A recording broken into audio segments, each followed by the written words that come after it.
Il est dimanche 15h30. Bienvenue sur Focus Radio, votre radio dédiée à l'univers de la femme, de la mère, de la pro. Aujourd'hui, donc Linda et moi, je suis père. Alors Linda et moi allons recevoir encore une fois une invitée d'exception avec une thématique qui va nous transporter parce que nous allons parler des passions. Mais pas n'importe laquelle, vous savez, la passion qui fait vibrer, qui fait révéler quelque chose en vous au point d'en faire son métier. Et nous avons hâte d'écouter notre invité, nous avons hâte de déballer un peu ce sujet avec vous. Je suis sûre qu'elle va falloir faire lever en vous des petites choses peut-être inavouées, peut-être un peu cachées et peut-être vous motiver enfin à sauter le pas. Alors Linda, quelques mots pour notre invité de ce jour?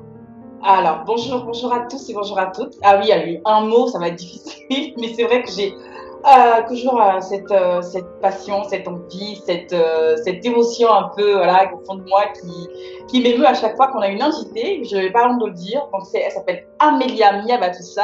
Et encore une fois, merci Amélia d'être avec nous aujourd'hui pour aborder un sujet qui peut paraître parfois un peu anodin, mais au fait, quand on va un peu déblayer la chose, on se rendra compte très rapidement qu'au fait, non, c'est pas si anodin que ça, pardon, et qu'au final, ça peut faire toute une vie. Amélia Miabatoussa, comment vous dire sans rentrer dans le détail de notre vie, en guillemets, intime, parce que c'est quelqu'un que je connais depuis très, très, très longtemps, et d'ailleurs, cause, on a été au primaire ensemble. Ensemble. Ça remonte au Congo-Brazzaville. Et comme quoi, hein, quand je dis qu'on est comme des pitbulls, on se lâche pas quand on a des gens positifs autour de soi. C'est quelqu'un avec qui donc on a fait un beau chemin, un bon parcours. Et moi, j'ai hâte que vous découvriez du coup celle qu'elle est devenue aujourd'hui, une femme qui n'a pas l'air comme ça et qui sont parfois, j'ai même l'impression qu'elle ne se rend pas compte de toute la force, de toute la résilience, de tout le courage qu'elle a en elle, de pouvoir, parce que là, elle est à Londres, hein, dans le direct de Londres. Elle était à Paris il y a quelques temps de cela. Aujourd'hui, elle est à Londres. Elle va vous expliquer pourquoi, comment elle en est arrivée là. Et moi, j'ai hâte que vous découvrirez qui elle est. Et mais je vais la laisser se présenter telle qu'elle souhaiterait que vous la connaissez. Amélia, c'est à toi et merci d'être avec nous aujourd'hui. Comment vas-tu? Bonjour Père, bonjour Linda. Bah écoutez, je vais très très bien. Alors moi c'est Amélia, j'ai 34 ans et je suis donc assistante commerciale et puis à mes heures perdues photographe. Donc c'est une passion que je suis depuis quelques années déjà, qui est arrivée un peu par hasard dans mon chemin. Voilà. Par hasard, on en verra, on en saura un peu plus. Un peu plus, oui. Effectivement. Et donc, dis-moi alors, combien de temps ça fait que tu es à Londres à peu près? Alors, ça va faire 5 ans que je suis à Londres et puis j'ai eu quelques petites interruptions, notamment à cause de toute l'histoire de la pandémie. J'étais à Paris. Mais ouais, ça fait 5 ans que je suis à Londres et puis oui, voilà, j'avais décidé d'y aller juste histoire de changer un peu d'air, quoi. Ouais. Voilà. Très belle ville, Londres. Très belle ville, énormément de choses à faire, énormément de choses à découvrir. Et puis c'est une ville aussi dans laquelle on se sent libre. On se sent bizarrement, on sent que l'on peut tout faire ici. Tout est vachement plus accessible que dans d'autres pays. Enfin,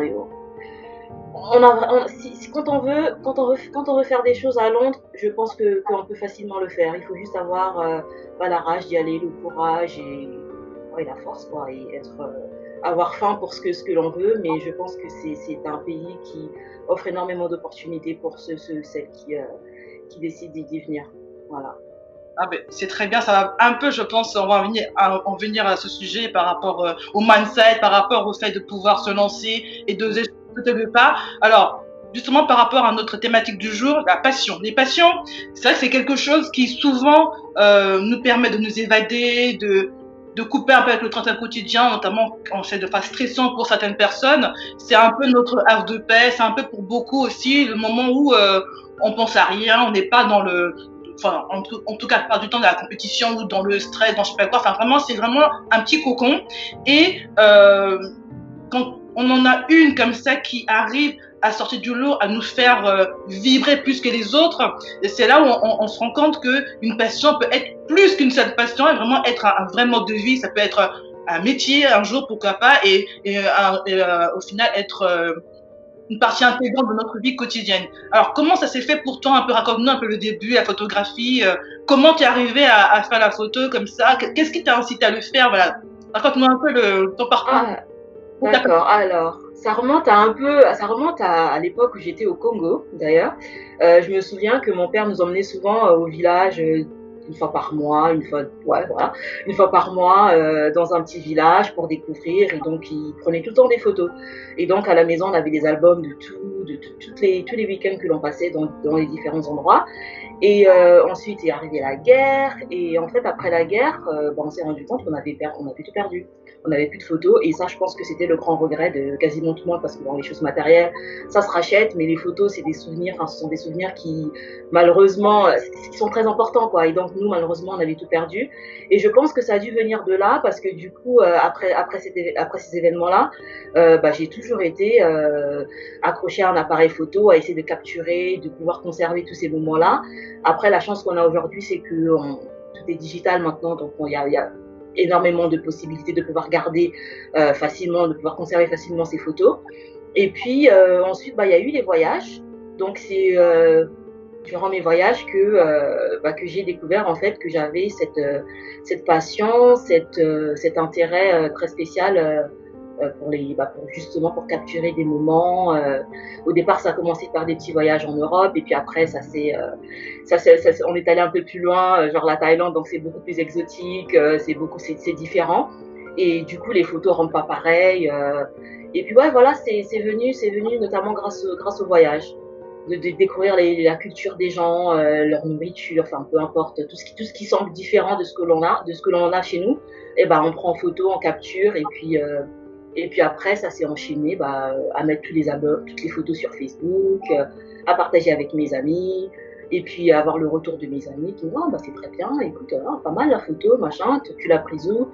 Et puis, ouais, et puis à force de faire ça, un voyage, deux voyages, trois voyages, ainsi de suite, il y a des amis qui sont revenus vers moi en me disant Amélia, je pense que tu devrais quand même te pencher un peu là-dessus parce que je pense qu'il y a un grand talent. Tes photos sont pas comme toutes les autres. On est partis au même endroit, mais regarde mes photos, elles sont pas comme les tiennes. Je sais pas. Voilà. Donc du coup, c'est un peu grâce à mes amis, à mon entourage, que je me suis penchée sur le sujet un peu plus. Voilà.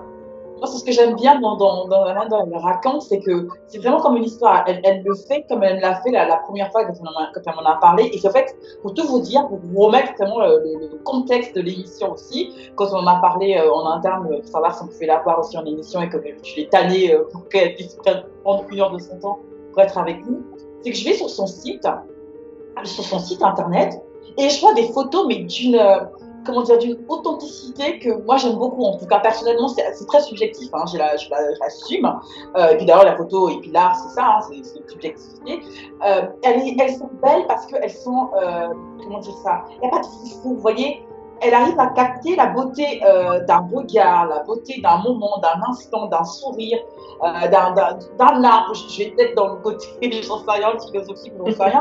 J'ai trouvé ça très beau. Je me dis, mais attends, mais Amia, c'est pas possible. Il faut vraiment absolument qu'on fasse quelque chose de ça. Il faut qu'on en parle. Il faut que les gens savent. Il faut que les gens connaissent ta passion, mais surtout ton talent. Et en plus, elle allait très loin. Elle le dit pas parce que, ou par pudeur, ou je sais pas trop, mais elle fait des formations pour aller encore plus loin dans la maîtrise de la photographie. Parce que ce qu'elle ne dit pas là, c'est que ses amis qui lui ont dit que ses photos étaient très belles, c'est pas avec un appareil en guillemets professionnel qu'elle l'a fait. Donc, je vous imaginez donc dans les mains dans ses mains un appareil pro, et avec la formation en plus qu'elle a pu avoir et ce que pourraient donner vos photos. Et moi j'aime beaucoup son travail parce que c'est oui, il y a une recherche de remettre un peu comment dire ça, à l'instant T, le côté simplicité au fait de l'instant du moment. Il n'y a pas de retouche, la fille qui est trop bien gaulée ou qui est super bien habillée, il n'y a rien qui déborde au niveau du maquillage. Et moi, c'est ce que je trouve génial. Et j'ai une question par rapport à ça, parce que comme la thématique, c'est vraiment une passion en révèle une autre, est-ce qu'il a fallu que tu voyages pour que tu découvres du coup ta passion pour la photo, ou est-ce que même étant à Paris, en Ile-de-France, tu faisais déjà fait de la photo de tout ce qui t'entourait? Oui et non. Alors, dans mon quotidien, c'était beaucoup des photos de nourriture. Voilà. Chaque fois que je fais à manger, que j'ai Voilà, un peu comme tout le monde. Quand j'ai mon assiette qui est prête, ou tout simplement quand je suis fière d'avoir fait un plat exceptionnel, extraordinaire, et ben voilà, je prends en photo et je partage à tout le monde. Et puis après, c'était beaucoup plus des photos avec des copines, prendre des photos en copine. Mais je pense que c'est surtout le voyage, parce qu'on se sent libre, on se sent apaisé, on est loin des problèmes, comme disait Annabelle tout à l'heure, on est loin du stress, et du coup notre mental, même notre esprit est beaucoup plus à même à être capable de pouvoir capturer le, le, le bon instant, le bon moment, la bonne personne au bon moment, quoi. Je pense que ouais, c'est surtout les voyages et aussi la découverte. Je pense que quand on est curieux et on sait qu'on ne reviendra peut-être pas dans ce pays-là, pas du tout, on essaie de capturer un maximum de photos, un maximum de moments parce que ce sera peut-être la dernière fois qu'on vient là. Et aussi le côté, j'ai envie de partager ça avec tout le monde. Pas pour se la raconter, mais pour dire regardez comment c'est beau, regardez ça, regardez comment il s'habille, regardez ce qu'il mange. Ouais, je pense que c'est surtout les voyages qui ont amené cette passion, qui ont réveillé cette passion. Ouais. Ah oui. C'est très bon de dire ça. Et justement, est-ce que tu as partagé un peu, dans ton sac amical, les photos de voyage que tu as prises? Est-ce qu'on peut aujourd'hui, nous, aller les voir, nous aussi voyager? Parce qu'en plus, en ce moment, le confinement, je crois que ça pourrait en aider plus d'un ou plus d'une. Est-ce qu'on peut voir ces belles photos que tu as prises pendant tes voyages?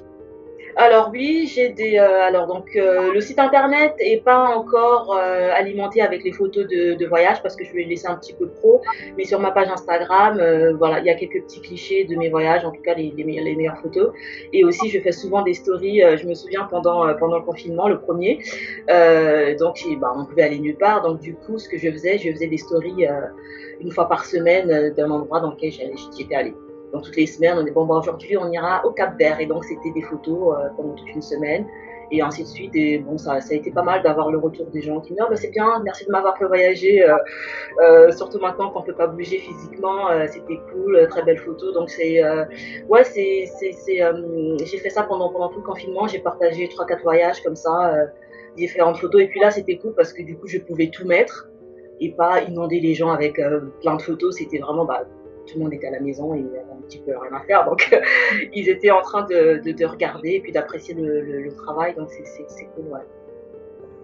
Est-ce que tu t'attendais à ça? Parce que c'est vrai que par passion, quand on fait quelque chose, on le fait, puis voilà, on clique sur le bouton envoyer, diffuser, partager, publier. Est-ce que tu t'attendais à ce que les gens, effectivement, apprécient autant, au-delà même de ton cercle d'amis? Parce que c'est vrai que les amis, on n'est pas subjectif en général, on aime forcément ce que les amis font. Et est-ce qu'en dehors de tes amis, je pense que moi je connais la réponse, mais ce serait bien aussi que les gens m'entendent, est-ce qu'en dehors de tes amis, il y a une personne qui t'ont contacté pour te dire génial, sur ta photo, même en anonyme sur ton site, parce que j'ai vu qu'on pouvait effectivement te contacter dessus, te laisser des messages ou faire appel à tes services? Est-ce que ça peut arriver effectivement que dans ce cadre-là, tu reçoives des messages? Alors oui, donc j'ai fait quelques événements à Londres, mi-2018 jusqu'à fin 2019. Donc le premier, j'étais juste allée sur la page internet. C'est une organisation de femmes qui organise des événements sur différents sujets. Donc rien que les femmes, Women of Power, tu vois, ça c'était super cool. Donc je suis allée les voir et puis écoutez les gars, alors moi je suis photographe et votre concept m'intéresse beaucoup et je vois que vous faites des événements assez régulièrement. Est-ce qu'il y aurait une possibilité qu'on puisse collaborer ensemble? Donc du coup je suis allée, j'ai envoyé le lien de mon site internet, ma page Instagram, quelques photos et elles ont beaucoup apprécié le travail. Par contre, donc du coup, la première fois qu'on l'a fait, c'était pas vraiment ce que je voulais en termes de rémunération, mais bon, ça c'est un autre sujet. Donc et donc on a bossé ensemble sur ce premier sujet, sur ce premier travail, et c'était vraiment cool. Donc c'était une après-midi, c'était un environnement, il y avait que des femmes, et ça parlait un peu des femmes dans le monde du travail, des femmes entrepreneurs. C'était assez cool. C'était un très très bel entraînement parce que du coup c'était le premier événement pour lequel j'étais amenée à prendre des photos, donc je savais pas trop où me positionner, combien de temps il fallait que je reste sur place. Et donc du coup après l'événement j'envoie les photos et puis elles ont été super satisfaites de mon travail. Et puis on a bossé comme ça, on a eu 3 projets ensemble par la suite. Donc ouais. Est-ce que tu as fait là, un projet pour les femmes? Ça t'a fait TikTok Paris, Linda? C'est génial. Mais par contre, moi, ce que j'ai envie de souligner, alors, au bout de 15 minutes, si je vais être là à dire, ça y est, je commence déjà à mettre les pieds dans le plat, mais moi, ce que j'aimerais bien souligner, c'est important, les femmes, de travailler ensemble, il n'y a pas de gratuit. Hein. Là, je veux dire, c'est du travail. Ok, la passion, elle adore faire ça, mais moi, je pars du principe, je mets un point d'honneur à faire en sorte que le gratuit, là, surtout chez nous, les Africaines, oui, j'assume, je le dis haut et fort. Les Africaines, arrêtons comment dire, j'appelle ça dénigrer le travail de l'autre, d'accord? Quand quelqu'un a une passion, quand quelqu'un a un métier, investit en elle pour son métier, pour sa passion, et que vous faites appel à elle, arrêtez de demander le gratis en disant oui, mais tu sais, prends une photo de moi, je te ferai la pub parce que moi j'ai 1000 followers. Ça ne paye pas les factures, tes 1000 followers, ça dans l'immédiat. Donc, s'il vous plaît, les femmes, respectons le travail de l'autre. Si vous êtes capable de payer le travail d'Amélia parce qu'elle a passé du temps à faire des photos, elle va savoir comment faire le bon angle et compagnie. Si vous avez les sous pour elle, pour ça, pour votre événement, contactez-la. Si vous n'avez pas, économisez le temps qu'il faudra avant de l'appeler. Parce que vraiment, arrêtons de faire le côté un peu gratuit, c'est ma copine, ou c'est une africaine comme moi, c'est une jeune comme moi. Non, c'est un métier à part entière. Respectons le voilà. Mon coup de gueule, j'avais envie de dire ça. Merci beaucoup.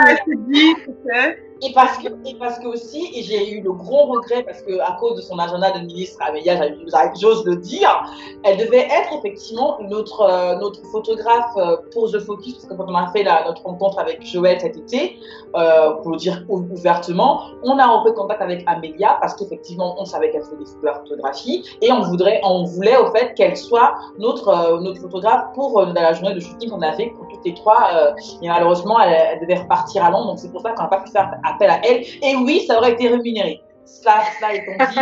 Voilà. Et c'est que partie remise. Hein. On a hâte. Moi, j'ai hâte que ça sera réglé, qu'on pourra se revoir et faire quelque chose de bien et un vrai shooting avec Amélia, avec plaisir. Non, mais pour reprendre ce que tu disais, moi, voilà, pour faire un peu de photos, pour mon blog mode, c'est un vrai métier la photographie. C'est pas juste se poser avec un appareil et puis prendre quelqu'un derrière. D'abord, il y a tout l'environnement, il y a tout ce qu'il faut mettre en place. Après, expliquez mieux que moi et toutes les retouches derrière. C'est un vrai métier. Quand on prend un appareil, comme tu le dis, t'as un appareil même semi-pro, tu prends une photo et quand c'est un professionnel, ça veut dire ça n'a rien à voir. C'est le jour et la nuit. Donc c'est vrai que reconnaître que c'est pas juste appuyer sur un bouton et puis faire 2-3 retouches. Vraiment là, il faut rémunérer les gens à leur juste valeur pour tous les métiers. Hein. Moi, même les maquilleuses, voilà, tout ça, moi je vois beaucoup. T'as rien de le dire, Linda. Moi je connais des maquilleuses qui sont pleines aussi en disant que nos sœurs africaines, quand elles appellent en disant mais fais-moi une ristourne, un machin. Non. Ça mérite. Le travail mérite une rémunération à un salaire. Donc voilà. Donc je rejoins un peu ton coup de gueule qui est totalement justifié. Alors, mais justement, Amélia, raconte-moi un peu, parce que je sais que beaucoup de personnes, elles ont une passion comme ça, qu'elles commencent à faire un métier, ont parfois un peu le syndrome de l'imposteur. On se dit, je vais pas y arriver, mais pourquoi moi? Pourquoi pas une autre? Est-ce que je suis à la hauteur? Comment t'as dépassé tout ça en te disant, allez, je me jette à l'eau et puis j'y vais? Alors, moi je pense que déjà la première chose, c'est que j'ai pas l'impression qu'il y ait beaucoup de femmes photographes reconnues. Voilà, et ça c'était quelque chose qui m'a toujours marqué, quoi. Je me suis dit, je connais pas, je connais plein de photographes, mais on est à des niveaux un peu, c'est pas des niveaux assez hauts reconnus comme genre Malik Sidibé qui était un grand photographe sénégalais, qui est décédé récemment, mais non, il n'y a pas de photographe noir, femme. Et c'est une chose, je me suis toujours dit dans ma bucket list, j'aimerais bien être la photographe noire la plus reconnue dans le monde. Ça, c'est un peu mon rêve foufou. Après vos rêves. J'aimerais bien être la Malik Sidibé femme. Ouais, voilà, c'est un de mes rêves et c'est quelque chose qui me pousse tous les matins, mais c'est vrai que c'est compliqué. Vous savez, on essaie de faire des choses et en plus on procrastine et puis c'est pas facile. C'est un vrai combat hein, de rester focus tous les jours comme ça sur quelque chose, mais je pense que si on reste toujours fixé sur l'objectif qu'on a, et je pense que c'est faisable, quoi. Mais ouais, moi je pousse toutes les femmes, surtout noires, à faire de la photo, à oser, à faire autre chose aussi que du fashion, parce qu'on est beaucoup trop dans le fashion, dans la mode. Il y a énormément de choses à faire, énormément d'autres thèmes. à prendre en photo. Et d'ailleurs, je fais partie d'un collectif de photographes noirs ici au UK. Et donc c'est pas mal, on discute souvent, on a un compte Facebook, on a un compte Instagram. Et on organise souvent des rencontres, on parle un peu de notre travail, puis on essaie de s'entraider, de se donner des conseils. Donc ça c'est assez sympa et puis ça booste quoi. Voilà. Mais ouais, je pense qu'on a on a toutes et tous une place dans ce milieu parce que faire de la photo c'est génial, mais les deux photos seront jamais pareilles. J'ai jamais vu moi deux photographes qui prennent exactement les mêmes photos, à moins d'être amateur. Mais quand on a vraiment un talent et quand on a quelques années d'expérience, on sait tout de suite différencier le travail de l'autre. Donc je pense qu'il y a de la place pour tout le monde et que quand on a du talent, il faut y aller. Hein, voilà. Est-ce qu'il y a des événements que tu ne te vois pas faire? Je ne sais pas pourquoi ça me vient comme ça, mais typiquement, je réfléchis à haute voix. Est-ce que si tu es plutôt photographe, en fait, comment tu te distingues en tant que photographe? Est-ce que c'est plus le côté photographe d'intérieur ou d'extérieur? Tu vas plus photographier, je dis n'importe quoi, les gens qui font du skate, les gens qui font des événements un peu hip-hop dans la rue comme ça, ou c'est des événements un peu plus intimes, mariage, fête d'anniversaire et compagnie. Est-ce que tu te spécialises dans un truc en particulier ou c'est vraiment avec, en fonction de la, comment dire, du lien que tu aimerais avoir, que tu pourrais créer avec le client? Comment ça se passe, le client? Alors, au stade où j'en suis, je pense que j'aimerais bien me spécialiser dans à peu près tout. Je pense que c'est assez cool de pouvoir être apte de prendre des photos de n'importe quoi. Mais c'est vrai qu'avec le temps, j'ai l'impression que je suis beaucoup plus dans le photojournalisme.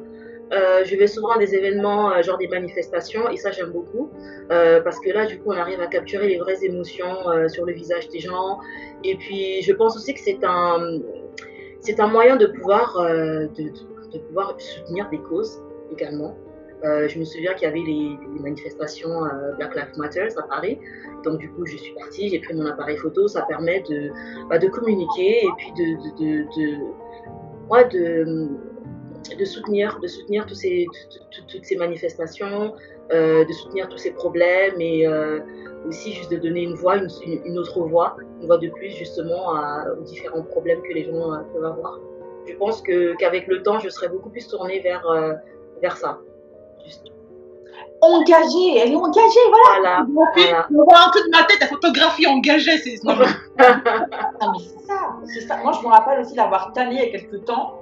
Je me rappelle quand j'étais encore au Cameroun, un soir, je l'ai appelé où j'étais pratiquement un peu, pas énervée, mais un peu frustrée, c'est ça. Je ne sais pas si je t'en souviens, il y a peut-être 3 ans. Je dis, Amélia, regarde, j'ai besoin de faire de la com digitale pour les affiches, pour un projet qu'on avait. Et je vais sur Pixabay. Je tape femme noire, professionnelle femme noire, en tailleur, j'en sais rien. Et tout ce que j'avais comme photo, c'était les femmes en noir et blanc, où il y avait 2-3 femmes, mais qui n'étaient pas représentatives de l'image que je voulais de la femme noire, qu'elle soit en Afrique, qu'elle soit peu importe où. Ça faisait trop, comment dire ça, c'était pas assez représentatif. Donc du coup, je me suis dit, mais il n'y a pas de plateforme similaire, où il n'y a pas de photo où on voit la femme noire telle qu'elle est vraiment, avec ses rondeurs, avec tout ce qu'on veut, avec ses imperfections qui sont parfaites au final pour le quotidien, avec tout ce que ça engrange comme étant la femme noire, il y avait tout. Et je me suis dit, mais ce serait quand même bien qu'il y ait cette espèce de plateforme, j'en sais rien comment ça s'appelle dans ton jargon, mais où des gens comme nous, là, des entreprises comme nous, des startups comme la nôtre, pourraient venir payer pour avoir, je dis n'importe quoi, 15-20 photos ou accès en illimité à une plateforme où elle va trouver des femmes noires qui représentera la femme noire du quotidien que vous et moi on connaît, qu'elle soit noire, blanche, on s'en fout, mais là pour le coup c'était une campagne qui était à destination parce que la cible c'était la femme entre 25 et 45 ans qui travaille à Working Girl. Et ce que j'avais ne représentait pas en fait le produit ou le service que je devais vendre. J'étais frustrée. Et du coup, vous savez ce que j'ai fait? J'ai pris des photos d'amis autour de moi. En les mettant, je me suis improvisée photographe, machin, mais j'ai trouvé ça hyper frustrant et ça fait 3-4 ans que je lui en parle. Amélia, il faut que tu fasses. Donc, bref, c'est la petite parenthèse et je pense qu'effectivement, ton engagement pour faire de la photo journalisme pourra en plus être des photos historiques parce que tu l'as si bien dit, le mouvement Black Lives Matter, dans quelques années, quand on voudra avoir effectivement des moments, des instants bien précis, on pourra se servir effectivement des photos que tu auras prises. Donc, moi, c'est vraiment, on pourra, enfin, à fond, quoi. Vas-y, tu vas y aller. C'est un petit business à sortir. Non, mais c'est vrai, c'est important qu'il y ait quand même des choses qui soient faites aussi par des artistes, voilà, des photographes qui sont passionnés par ça et qui ont le métier dans le sang, qui fassent ça aussi, que ce soit reconnu comme étant un travail à part entière et pour lequel les gens payent. Et j'en reviens encore à ça, je suis désolée. Moi, le graphisme, ça me fatigue. Hein. Je sais que je mélange plein de choses, mais ça fatigue les gens qui veulent te prendre ton temps, ton énergie pour faire gratuitement. Parce que t'es une sœur. Non, vraiment, faut arrêter. Le jour où tu vas lancer tes trucs là, d'ailleurs, ça me fait penser, t'as pas fait une galerie, il ne veut pas y avoir une galerie où dans laquelle tu devais exposer des photos, ou est-ce que c'est un projet une future exposition justement de ce collectif de femmes noires photographes à Londres qui arrive très prochainement. Donc voilà. Il y a eu déjà une première édition qui a eu lieu à Birmingham il y a un mois et demi. Et malheureusement, quand tout a été fait, quand tout a commencé, j'étais encore à Paris et il fallait être sur place pour signer plein de trucs, donc j'ai pas eu l'opportunité. Mais il y a une deuxième édition qui arrive et on espère être présente, voilà. Et oui, je l'espère aussi. On te souhaite en tout cas. C'est sûr. On verra, de repartir à Londres et pourquoi pas voir cette expo. On croise des doigts, n'est-ce pas? Oui. Pardon.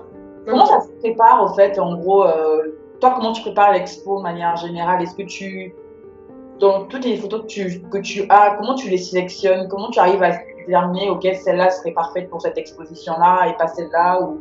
Alors, déjà, au niveau de mes photos, je suis très, très structurée dans mon disque dur. Donc, j'ai des thèmes, hein. J'ai voyage, j'ai le mois, j'ai le pays. Tout est rangé par date et par ordre chronologique, alphabétique, tout ce que tu veux. Donc, c'est assez facile pour moi, du coup, d'aller piocher dans dans un thème de photos, quoi. Là, je pense que sur ma page Instagram, je diffuse souvent des photos sur les bus de Londres. Et j'ai eu pas mal de retours là-dessus, des commentaires qui me disent c'est super cool, tu devrais penser à faire une expo dessus. Et je pense que du coup, je vais aller sur ce thème-là, donc les grands bus rouges de Londres, vue de l'extérieur, vue de l'intérieur. Voilà, ça va être, je pense, un thème qui, je pense, ne sera pas abordé à l'exposition et du coup un peu différent des autres. Ça va être sympa. Voilà. Ouais, un côté vraiment authentique, dans un film là au début. Moi aussi, j'ai parfois ta page Instagram avec grand intérêt.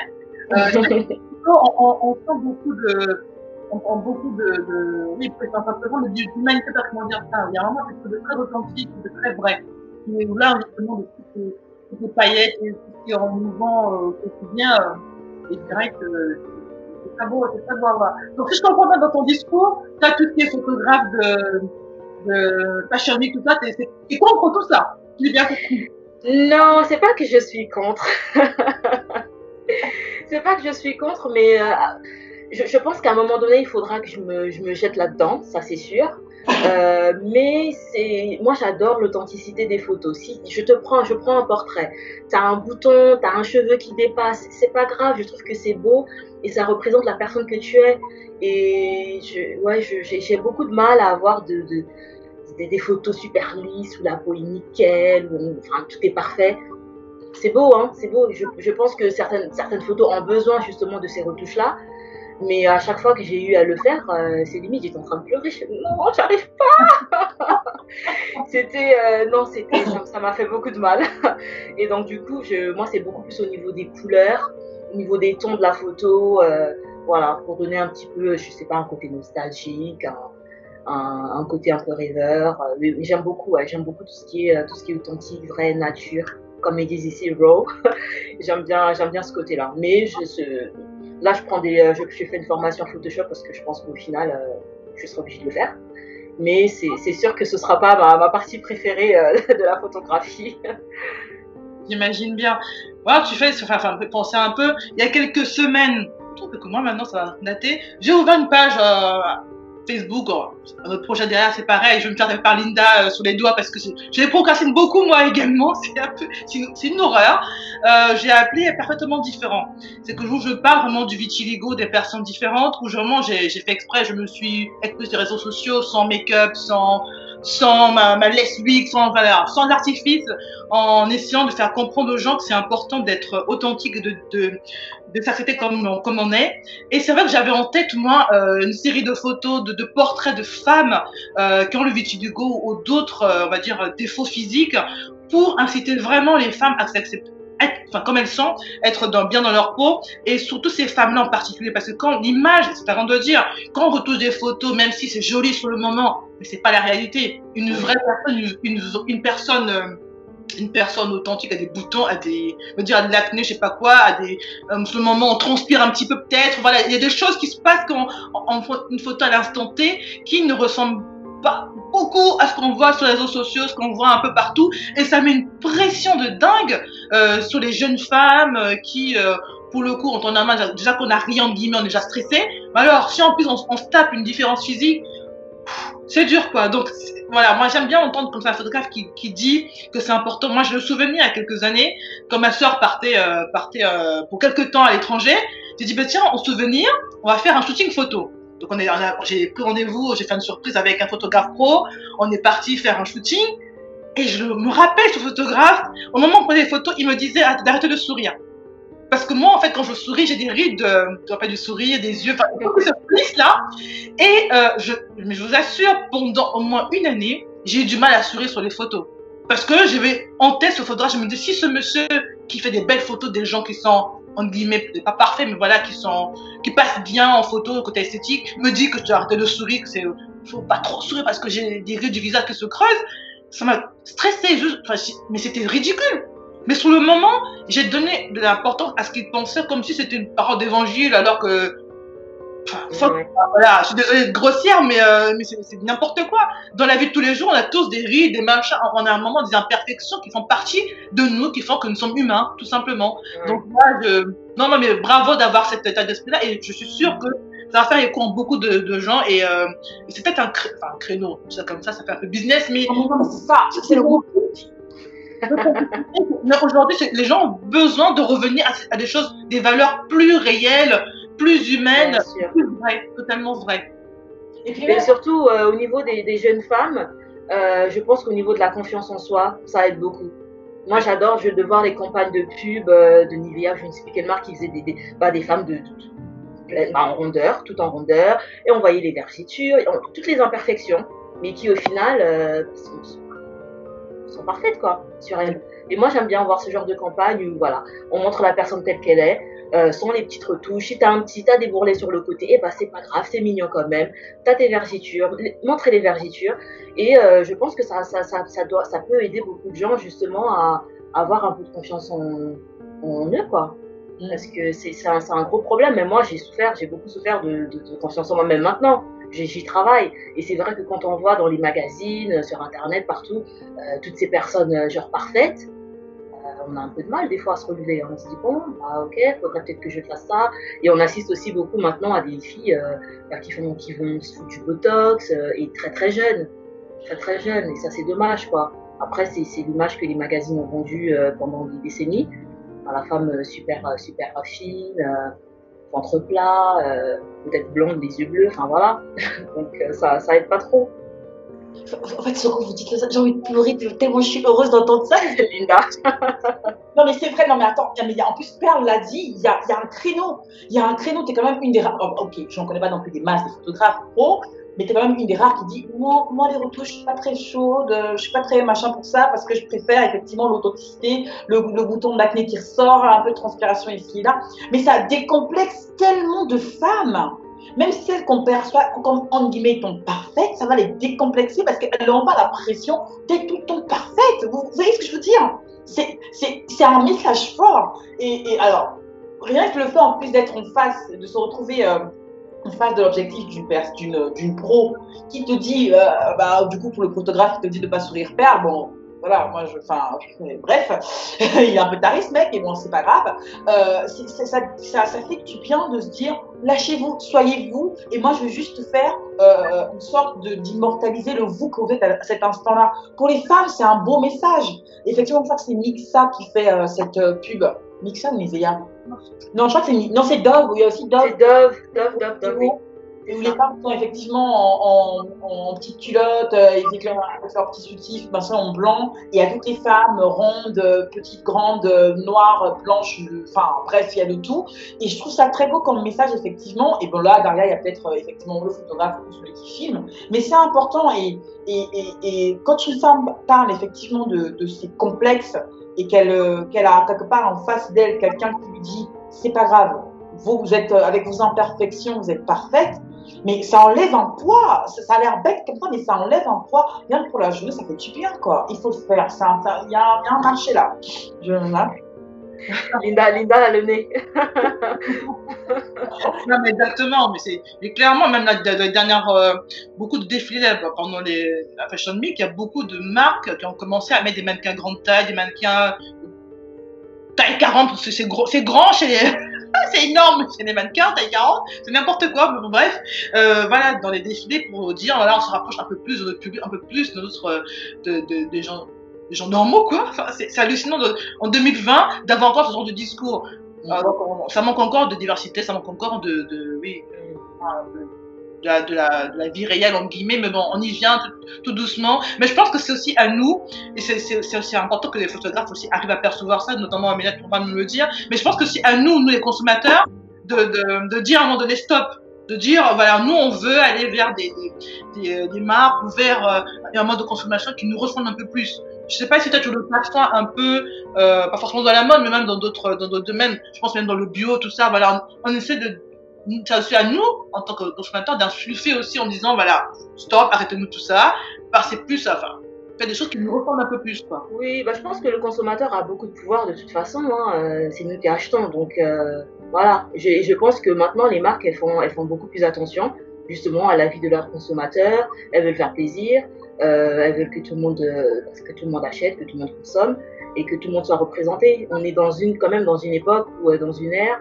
où les représentations comptent beaucoup, hein, rien qu'au niveau des Noirs. Il y en a de plus en plus. Et ça, les marques de toute façon ont pas d'autre choix que d'aller dans la direction des consommateurs. Et avec les réseaux sociaux maintenant comme Instagram, comme Facebook, c'est facile de dénoncer. Voilà, donc elles ont plus trop le choix comme à l'époque où elles pouvaient un peu se cacher. Derrière, maintenant tout se voit, tout se dit, et tous ces bruits, tout fuite. Donc je pense que s'adapte, mais il faut quand même, je pense qu'il y a encore énormément de travail à faire au niveau de l'acceptation de soi, surtout dans tout ce qui est physique, mental, ça c'est un gros travail.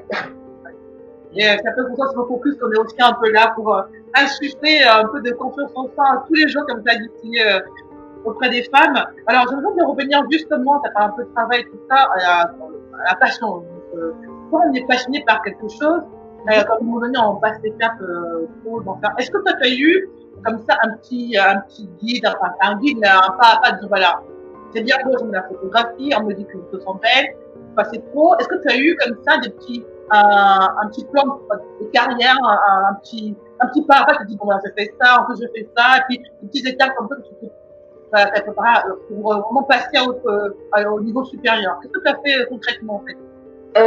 Alors, déjà, il faut s'entraîner. Donc, du coup, j'avais ma sœur Irvena que je prenais en photo de temps en temps, quelques amis, et puis après, on prend son appareil photo, on se balade dans la rue, dans Paris, on prend des gens en photo.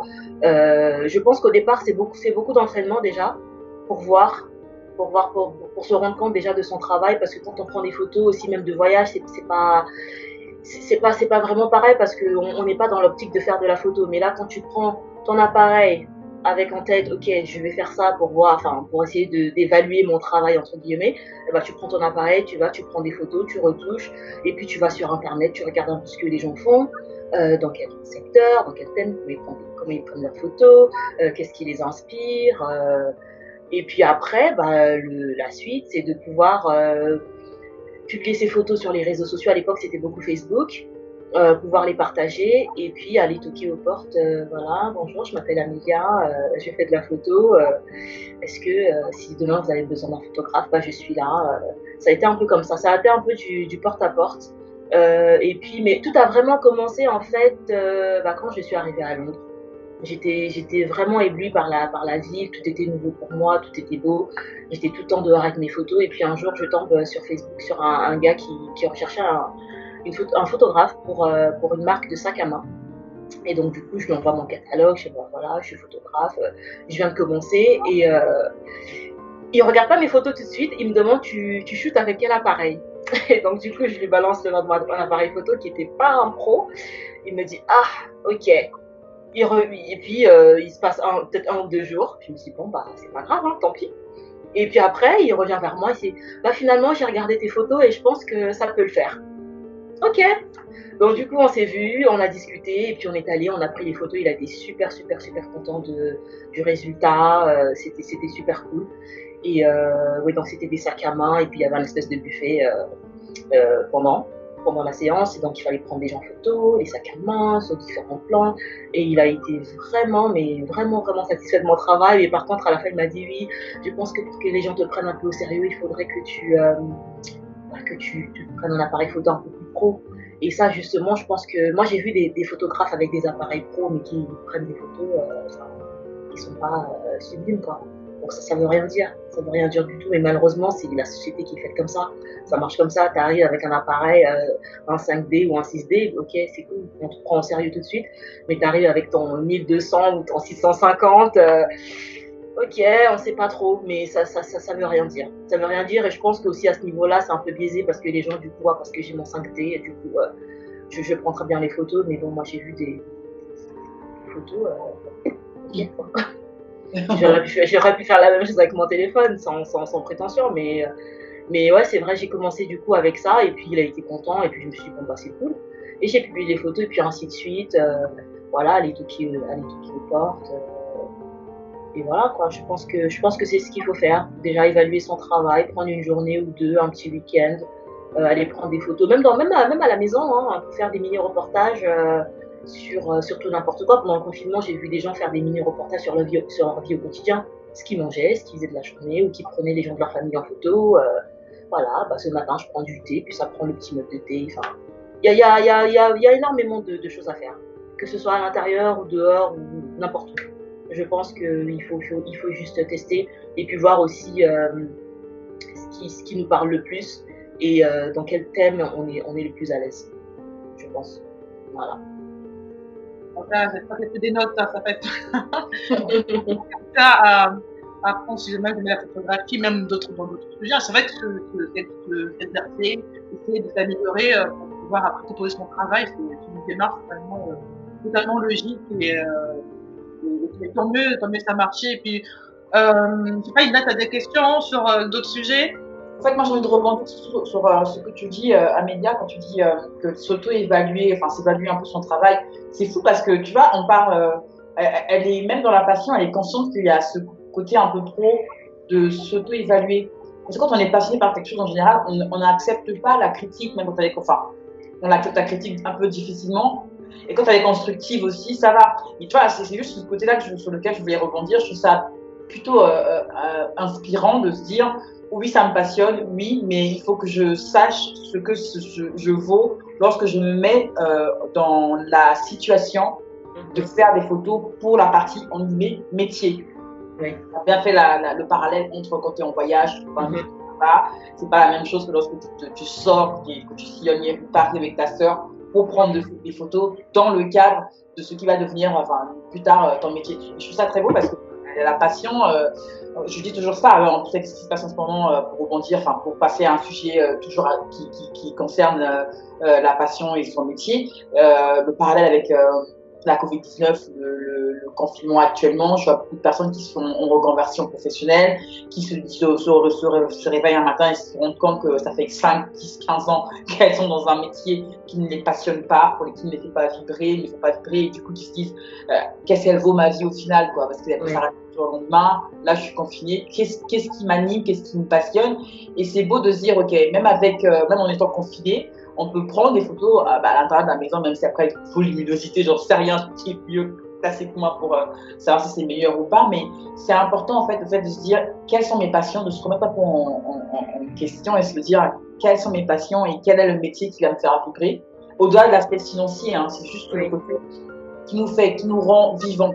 Voilà, c'est ça en fait que je trouve aussi pas mal dans le thème qu'on aborde aujourd'hui. C'est indépendamment de ce que ça rapporte comme sous ou pas, en t'entendant parler, on sent bien que oui, tu te laisses porter par ce que tu aimes faire et puis au final, ça t'apporte des sous, c'est tant mieux, ça t'apporte pas de sous, c'est pas grave, tu continues quand même. Mais moi, je suis persuadée que dans quelques années, je dirais, on sera une des premières à avoir la photo dédicacée d'Amina Madame. Ça vaudra de l'or. Oui, et pour ceux qui nous écoutent à la radio en ce moment, ça dans quelques années. Donc, restez connectés, suivez bien Amélia et son travail parce que c'est comme ça qu'on repère des pépites comme ça. Et moi, je suis persuadée que en poursuivant dans ce que tu fais et en suivant sa passion, je pense que ça peut mener que quelque part et quelque part qui va être très très positif pour beaucoup de gens et toi aussi surtout. Oui, oui, oui. Et puis aussi, je pense qu'il faut s'entourer de bonnes personnes, pas seulement dans la photo, mais dans tout ce que l'on fait. Si on veut avancer, il faut avoir des gens. Moi, j'ai la chance d'avoir Linda, hein. Amélia, mais attends, mais il faut que tu fasses ça. Non, mais ça va pas. Je pense que si elle pouvait me frapper ou me fouetter, tu vois, elle aurait fait. C'est Linda, ça. Elle a des business plans pour tout le monde. Dès qu'elle voit un truc, elle t'appelle, genre, mais attends, tu dois faire ci, ça et ça et ça. Lui, il est ton gueule, tu sais. Non, mais vous ne rendez pas, c'est bien. Quand vous ne me croyez pas quand je vous dis que c'est vous qui m'inspirez.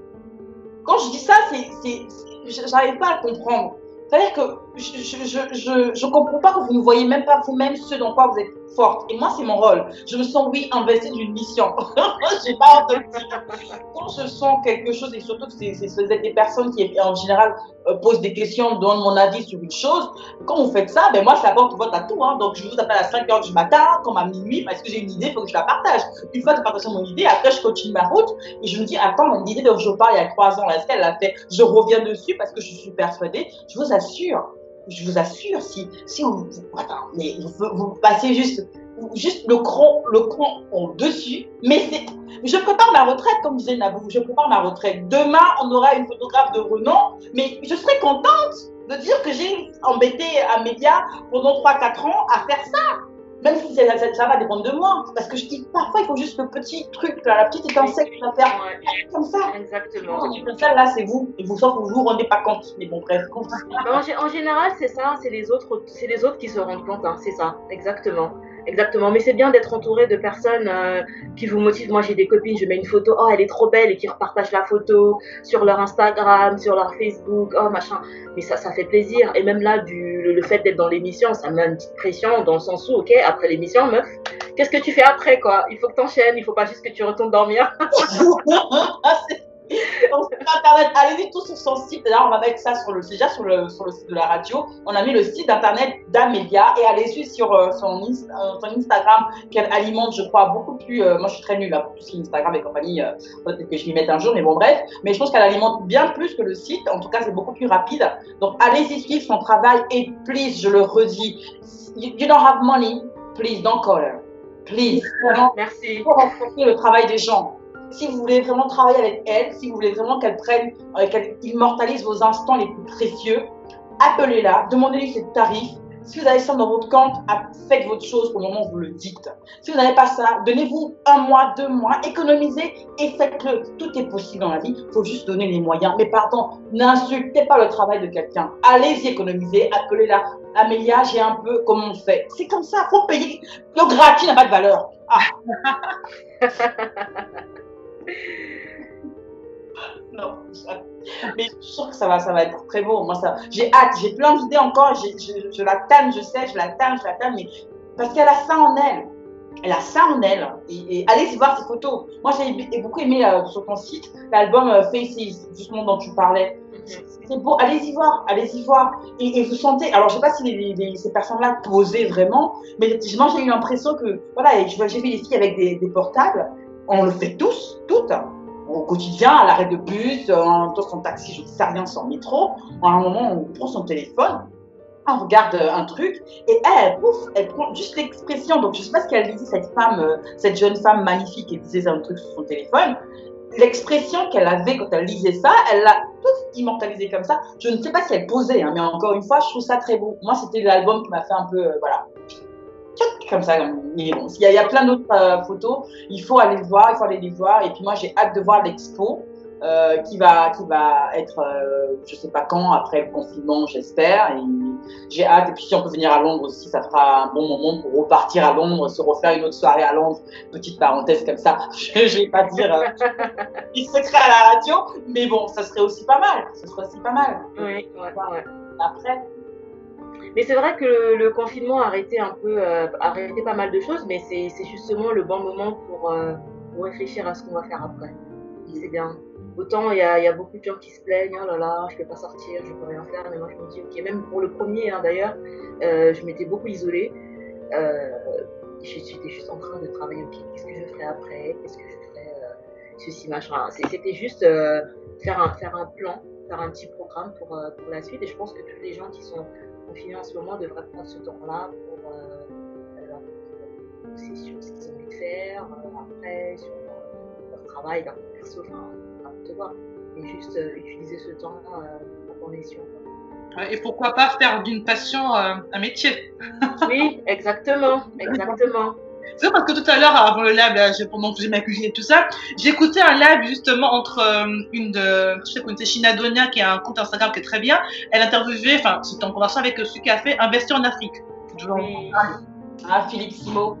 Qui justement c'était hyper inspirant, qui expliquait justement que il y a beaucoup d'entreprises justement avec cette pandémie qui ont réussi à sortir plein du jeu parce que les gens avaient besoin de s'occuper d'une, et surtout comme disait Linda, ils se sont rendus compte que la vie n'était pas forcément très très emballante, très passionnante, on va dire ça comme ça, et que c'était l'occasion de se former, d'autres métiers ou d'autres choses, ou même pour si on aime bien quelque chose dans la vie, pour se perfectionner, et justement comme disait aussi Amélia, de se poser et de voir qu'est-ce que je fais, ou est-ce que mine de rien, d'avoir fait comme ça un arrêt dans notre vie un peu brutal, c'est une question de se poser, vraiment de se dire allez, je change de chemin, ou j'essaie de redonner un petit souffle à ma vie, et et quand c'est une passion, mais alors 2 fois plus, parce que ça nous prend au trip, ça nous fait vibrer, on a envie de donner encore plus et de se faire aussi du bien, voilà, c'est ça aussi. Oui. Parce que y a rien de pire que de faire un métier où on y va reculant, et puis on dit encore ce matin et tout, mais quand on a quelque chose on se lève, on n'a pas besoin de bosser, mais c'est beau, c'est magnifique, quoi, on va dire, je souhaite ça à tout le monde. Oui. Oui, et puis c'est un univers qui se construit petit à petit, quoi. On ne demande pas de lâcher ton boulot tout de suite, mais petit à petit. Voilà, c'est pas Voilà, Linda, non. Ça fait peur, non, Linda, tu lâches tout et vas-y. Mais je dis, non, tu lâches tout. Excusez-moi. Si ce qui est important ne vous fait pas peur, c'est que ce n'est pas important. Je suis désolée. Si c'était facile à faire, tout le monde le ferait.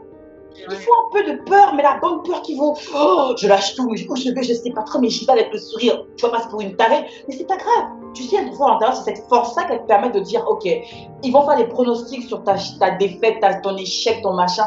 Laisse-les pronostiquer, ça va prendre 5 ans. Dans 5 ans, là-bas, tu vas déjà avancer. C'est pas grave.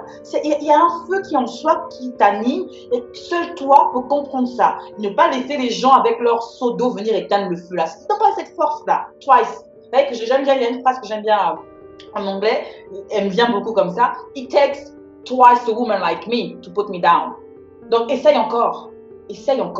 Donc, vraiment, vous allez y arriver. On va y arriver. Il n'y a pas de raison. Et j'ai envie de dire une petite parenthèse encore. Au-delà où, effectivement, on voit le confinement, la Covid-19 comme une espèce de ralentissement ou pour certaines activités d'arrêt, c'est peut-être mon côté encore rebelle, il faut savoir pivoter. Si c'était facile, tout le monde le ferait. Il faut trouver le moyen de pivoter. Aujourd'hui, on est tous devant Netflix, YouTube, compagnie. Donc, on est tous devant son ordinateur, son métier, peu importe tel qu'il est. Je caricature, je n'en sais rien. On peut trouver une branche numérique.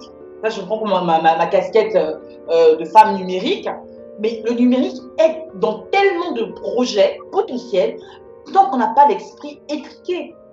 Je caricature, un cordonnier peut être dans le numérique. Vous allez me dire, je vous assure que oui, un cordonnier peut être dans le numérique. Pourquoi? Il peut se filmer en train d'arranger les chaussures de madame un tel qu'il a laissé il y a X mois ou X semaines avant le confinement. Il va faire une vidéo de ça, il va mettre sur YouTube, il va expliquer son métier de cordonnier, comment ça se passe, comment il arrive à mettre des boulons et compagnie. Cette vidéo-là, il peut la sponsoriser pour faire plein de trucs.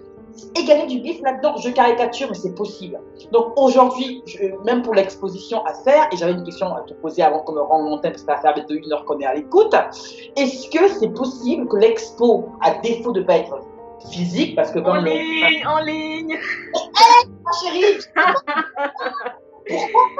Bien sûr. j'ai oublié son nom. Il y a une dame, en plus, c'est une Congolaise de la RDC qui est aux États-Unis, qui est à fond dans la mode, qui réussit très bien dans la mode. J'ai oublié son nom. C'est fou ça.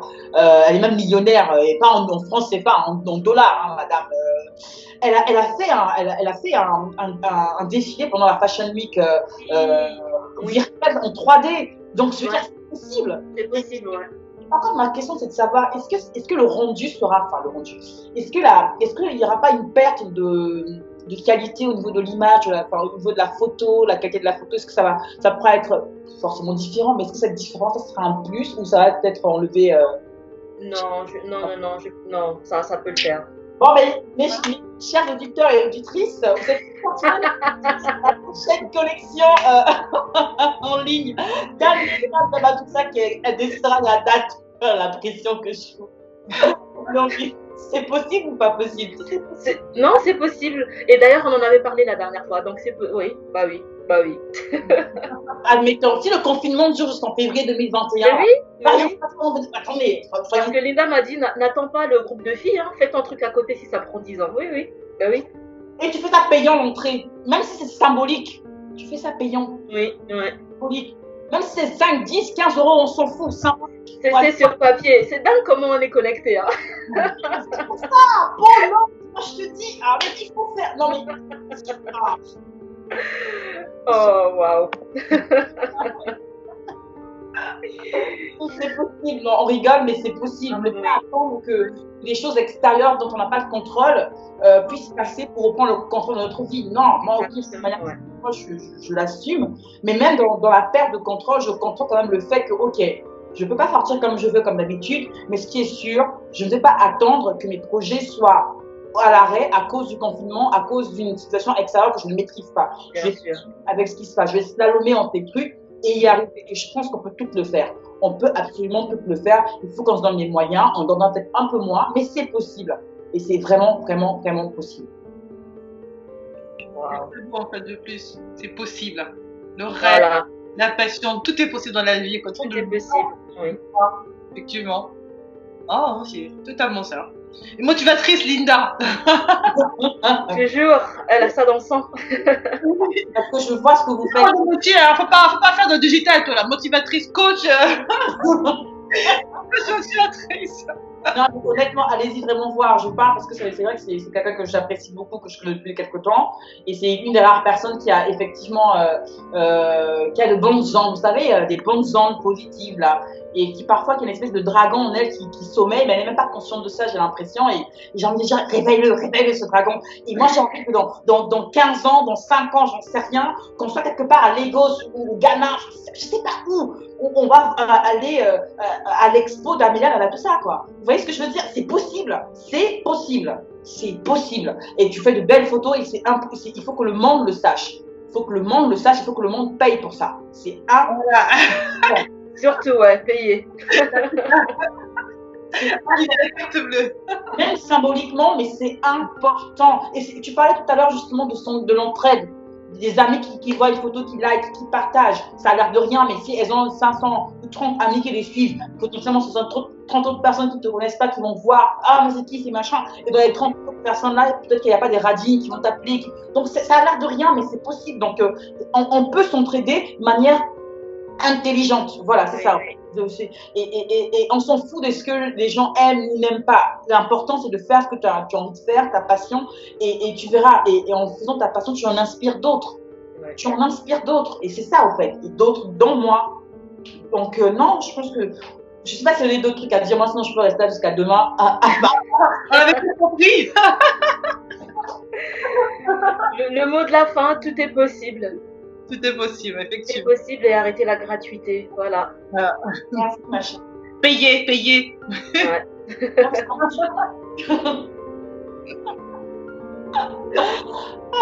pas possible. Encore, je pense qu'on n'a rien bu, hein. Je rassure. Hein. Dans mon bol, là, c'est de l'eau.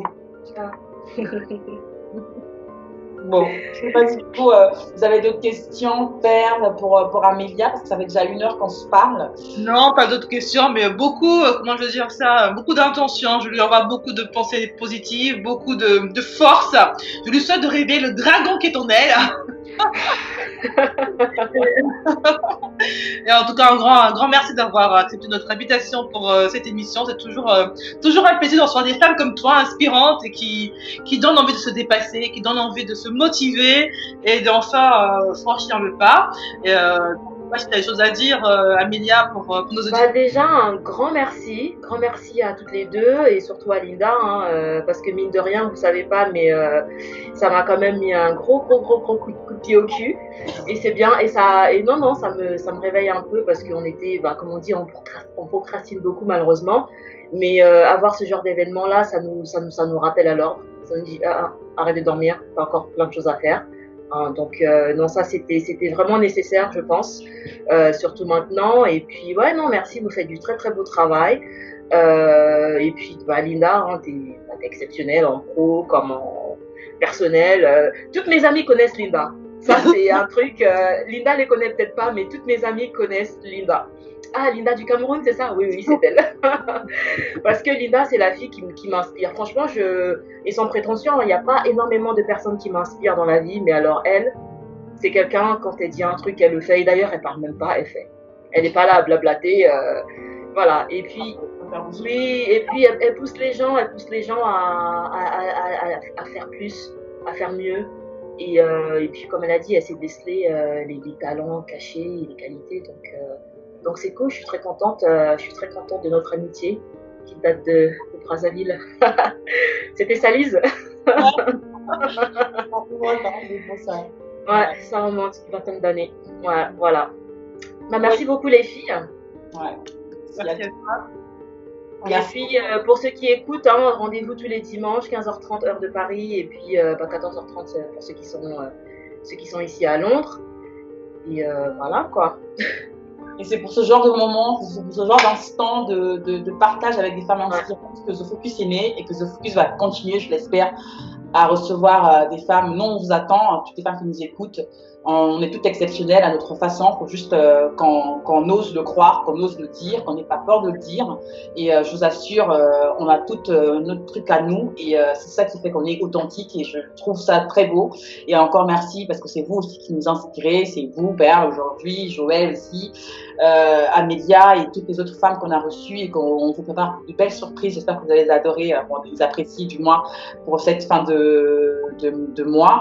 Et j'espère qu'Amélia, tu passeras encore un peu de temps avec nous dans les prochaines semaines. Ce qui est sûr déjà, ma chérie, je pense que tu le sais, mais le prochain magazine The Focus, tu seras dedans. Donc on a hâte de voir la suite d'Amélia. Oh là là. Il va sortir en décembre pour le 3e numéro, donc ça va être un grand plaisir. On va aussi t'interviewer sur le magazine avec des photos de toi. Pour une fois, c'est toi qui vas passer devant l'objectif pour changer un peu. Et donc encore une fois, merci beaucoup pour le temps que tu as consacré aujourd'hui avec The Focus, parce que c'est ça aussi, c'est notre force à nous toutes, de travailler ensemble, de grandir ensemble, d'en inspirer sans prétention aucune d'autres femmes. Et j'espère que vous serez de plus en plus nombreuses, dans c'est le cas, à nous suivre à la radio dimanche, mais pas que. Il y a plusieurs plateformes The Focus pour pouvoir inspirer, booster, motiver la femme au quotidien. Et merci à toutes les deux pour un dimanche après-midi encore enrichissant. Et on vous dit à très bientôt sur The Focus, l'univers de la femme, de la mère et de la pro en rend l'antenne. Bon dimanche à tous et à toutes. Au revoir, bon dimanche. Au revoir, bon dimanche.